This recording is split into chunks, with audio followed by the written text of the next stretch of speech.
Okay po, so good morning.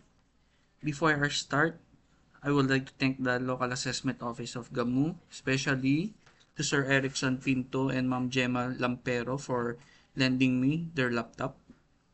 And to Ma'am Cheska Rocha of Provincial Assessor's Office of Pampanga, Ma'am Nong Iringan, and Ma'am Marge Ferrer of BLGF Region 2 for their insights and assistance in creating this video guide. So, for the quarterly report, pwede na po kayo mag-input sa local host nyo, same as before, using the result of the general revision.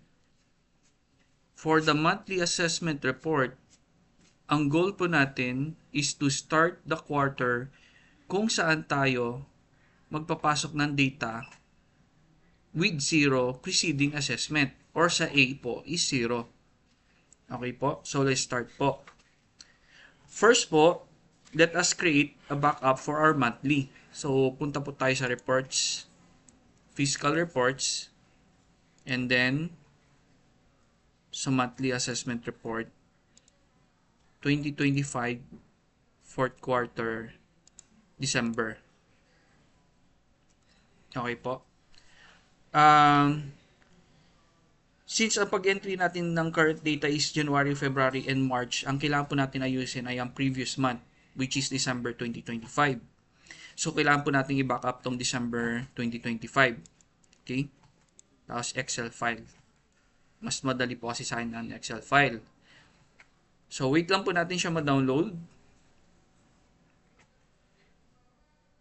Okay po.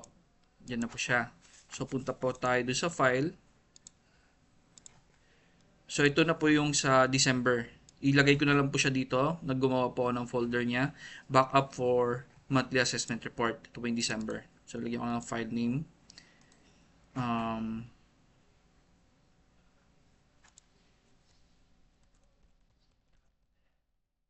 Okay.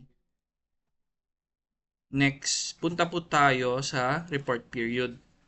So, dapat yung 2025 po natin is i-open po natin to. Since approved na po kasi siya eh. So, i-open po natin siya ulit.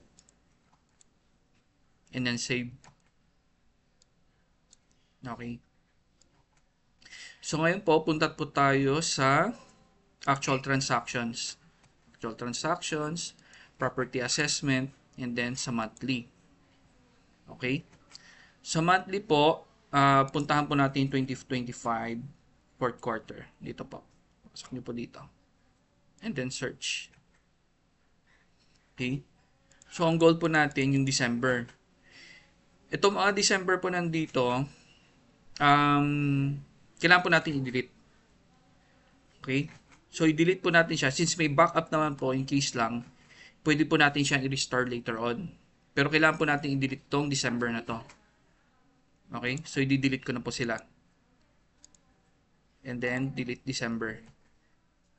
Okay. Once na deleted na po sila, kikreate na naman po tayo ulit ng panibagong backup. Okay? So, reports, fiscal reports, monthly assessment report, fourth quarter, December, Excel file.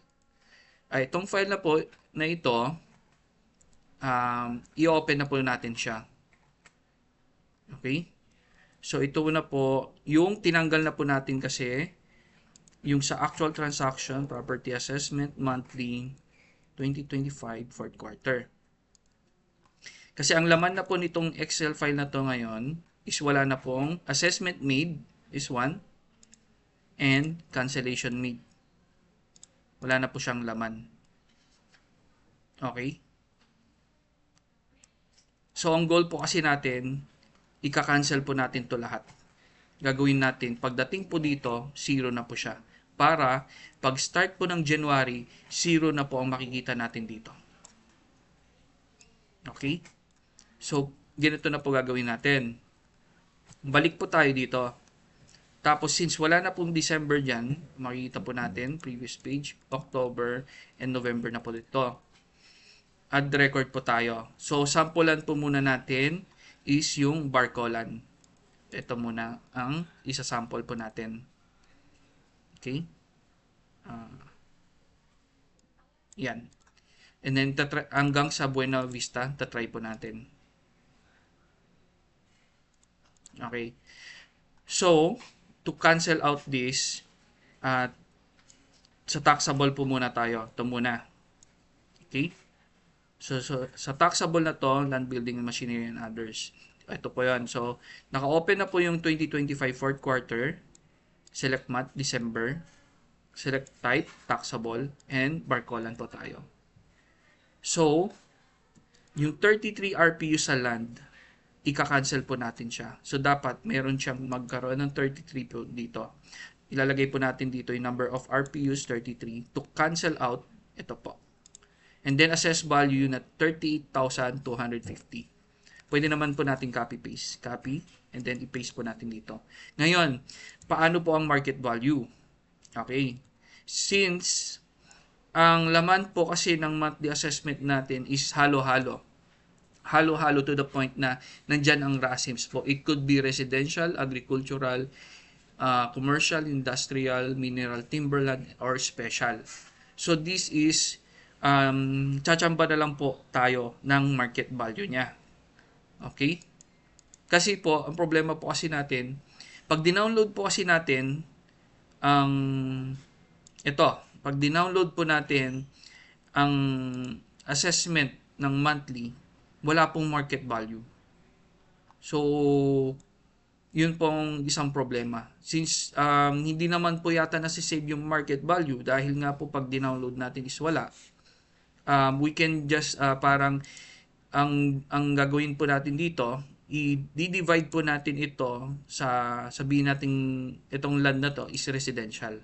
So, 38,250 divided by, ang assessment level namin ng residential land is 0.6%. So, ito ang ikakopy ko as market value niya dito. Okay? Para po, hindi mag-error kasi hindi po pwedeng walang market value. Okay, next. Punta po tayo sa building. So, may dalawa pong building at 225,060 na assess value. So, sa building po, 2 RPUs and assess value na 225,060. Okay? So, paste ko po to, divide ko po ng estimate lang naman po. Sabihin natin 25% po ang assessment level ng building na to. So, i-divide ko by 0.25. At makukuha ko po itong market value na ito. Okay? So, next. So, wala pong machinery and wala pong others.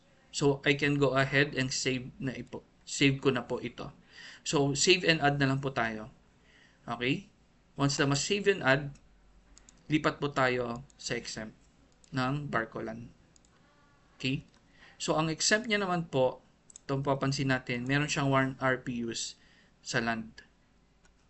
So, dito po, land, and then 3960, pasok po natin dyan. So, yung 3960 po na land, divide ko na lang po sa 6% to get the market value of 66,000. Oops, 2 pa po. 2, ay hindi, 1 pala. Okay, 1 nga. How about this po? Later, explain ko yung ibang guide sa akin ng other focal personnel. Kasi kung dapat po daw, hindi dapat nagkakaroon ng negative dito. Kasi dapat ang always po to, either na positive ang nakalagay or 0 po. Yun lang. Dapat never po mag-negative to. So, to cancel this out po, ilalagay ko po siya sa assessment need.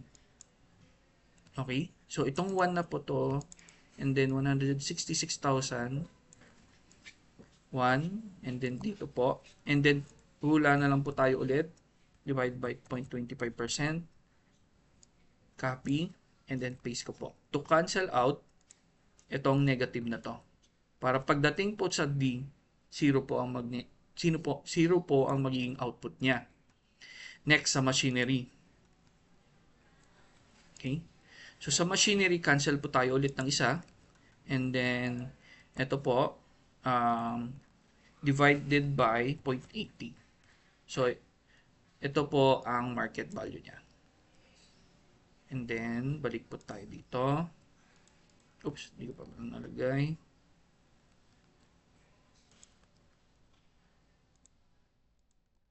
Yan.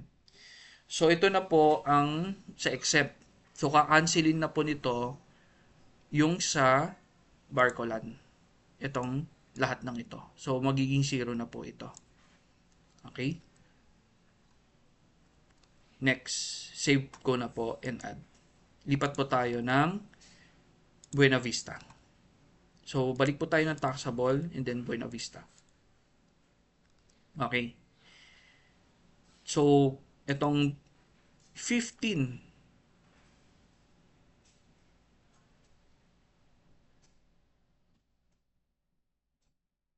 this is tricky po. Ito po, magandang situation po ito, to be honest. This is one po positive and negative. Okay? So, ang di-discard po natin dito sa land, okay? Pasok po natin tong 15 na RPUs dito. At yung assessed value na to, na negative, dito po. Okay? So, paano po gagawin natin? So, maglalagay po ako ng isa dito, and then gagawin ko po ito ng 16. Tapos, dagdag po tayo dito ng 100,000. Gawin natin 200,000 po to. Okay? So, ang kakansilin ko is 100,000. 100,000. Ganyan po. To cancel out each other.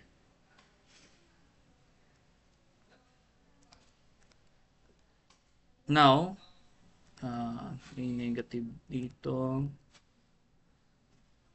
107, 101. Okay. Next, divide po natin ulit sila. Divide by 0.6.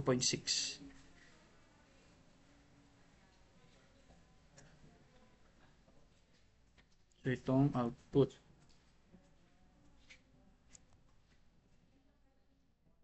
$100,000 divided by, okay, ito siya. Next, ito naman po, divided natin 0.6.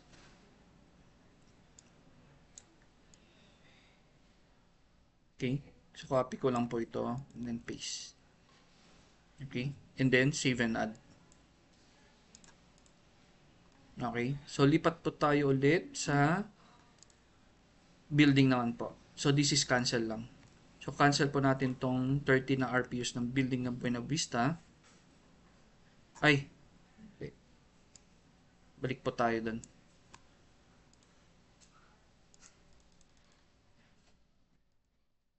Okay, building po. Dito po tayo. Cancel out po natin tong 13 na building. 13 na building divided by 0.25. So, 1 million. Again po, ginagawa ko po to, hindi po accurate tong market value kasi hindi ko po talaga alam kung ano yung market value niya. Kasi, hindi na natin kuan eh. Kapag dinownload ko, hindi ko makikita po kasi. Umaasa lang po tayo doon. Okay? So, next. Next. Wala na po dito. So, lipat na po tayo sa exempt. Dito na po tayo sa exempt ng Buena Vista. Save and add. And then, exempt po tayo.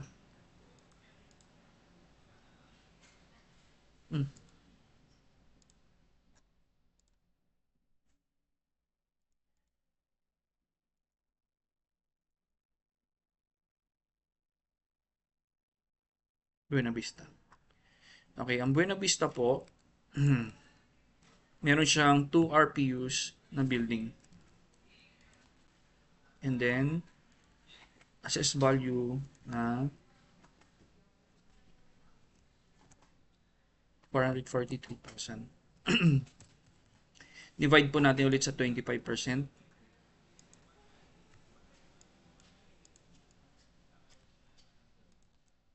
Okay. And then, itong machinery po. cancel po rin natin to. 1 machinery divide by 0.80.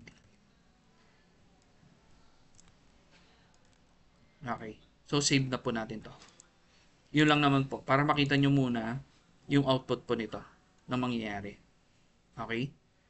So, since andito naman po, meron na akong nilagay na first quarter sa report period, pwede na natin i-try na i-download yung first quarter, January. Okay, tignan po natin. Fiscal reports, monthly assessment report. Try na rin po natin yung December, Excel file. And then, try po natin ang January. Okay? So, ito po yung December na binago po natin. Tingnan po natin sa dulo. Okay? So, kung mapapansin nyo po, 0 na po ito lahat. Ngayon, tignan po natin sa January.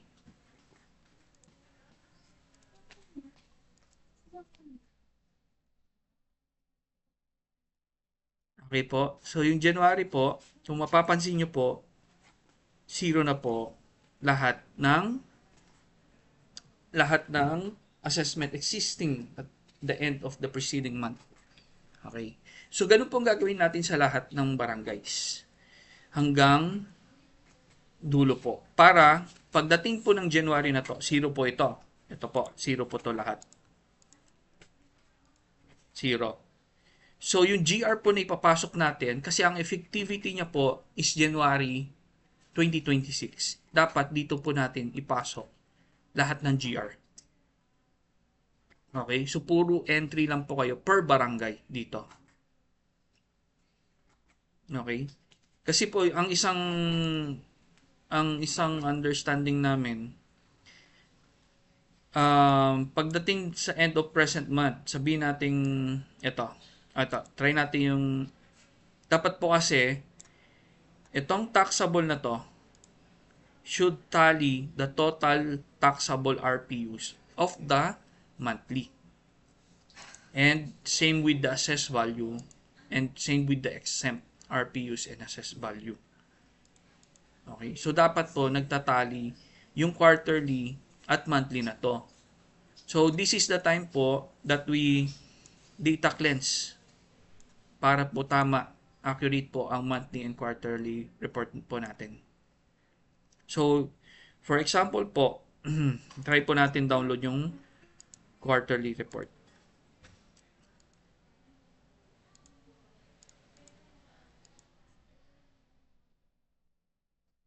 Tapos, since may konting adjustment po tayo sa December, pero maliit na factor lang naman yun. Tignan po natin to. Okay. I-hide ko na po itong market value. Punta na po tayo sa assessed value, sa total na lang po. Hide ko po ito. Hide. Okay. So, ito po yung dalawang importante.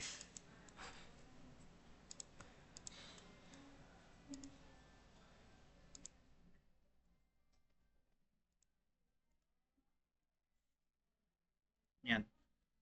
Okay.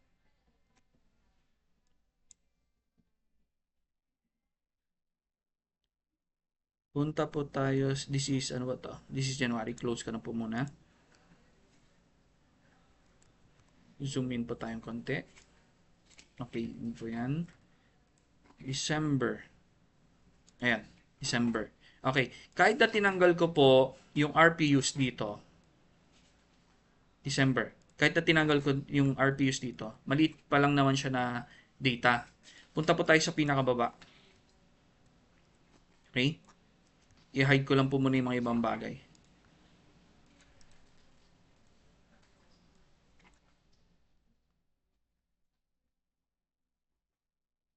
Okay, ito na lang po. Ayan. So, makikita nyo po, at the end of the present month, 685 lang po yung total RPUs natin ng monthly ng December.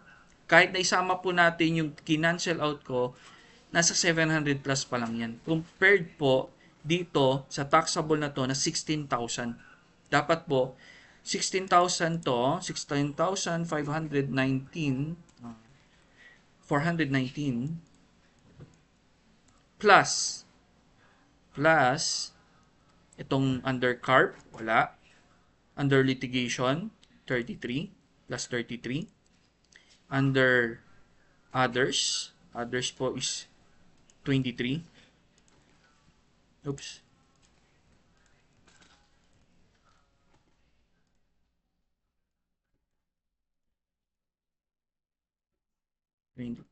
Tama ba? Hindi. 33, 23. Okay? And if may idle lands. So far naman po kasi ang Isabeles wala pong idle lands. Okay? So dapat po, i-autosum ko to.